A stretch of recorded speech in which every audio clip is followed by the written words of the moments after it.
Have you ever considered the spiritual impact of the music you listen to? Let's explore how pop music, while influential, might be affecting our faith and values in ways that align with biblical teachings.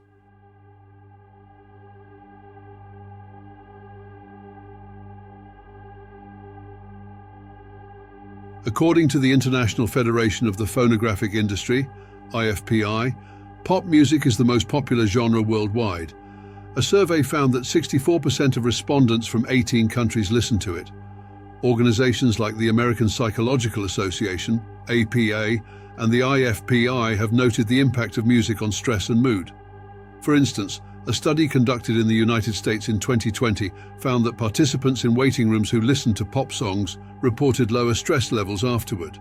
Often seen as harmful and overlooked, stress actually signals that something in our lives needs attention.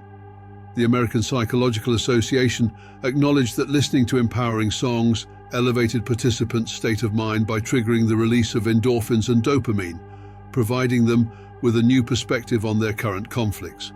In other words, this can result in a temporary state of egocentrism, as it elevates oneself above their adversities.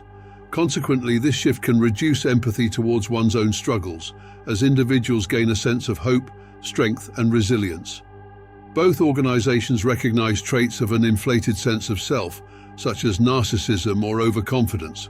This uplifting of spirits is essentially an exaltation of the soul.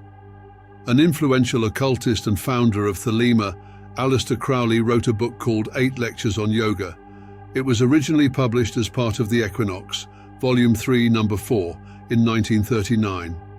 Crowley stated, "There is something in poetry, which is not in words themselves, which is not in the images suggested by the words.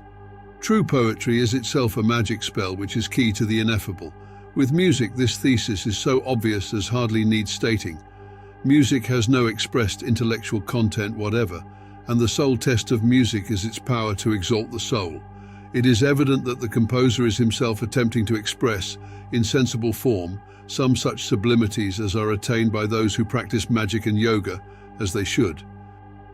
In modern terms, Crowley suggests that composers of such songs are engaging in a form of spiritual expression akin to those who practice witchcraft.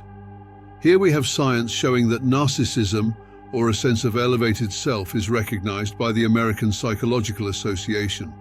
Interestingly, this aligns with the views of Aleister Crowley, a man who allegedly had constant contact with dark forces.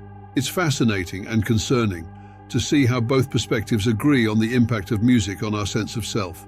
This should remind us to be cautious about the spiritual influences in our lives, as the scripture warns against pride and self-exaltation, emphasizing humility as a key virtue.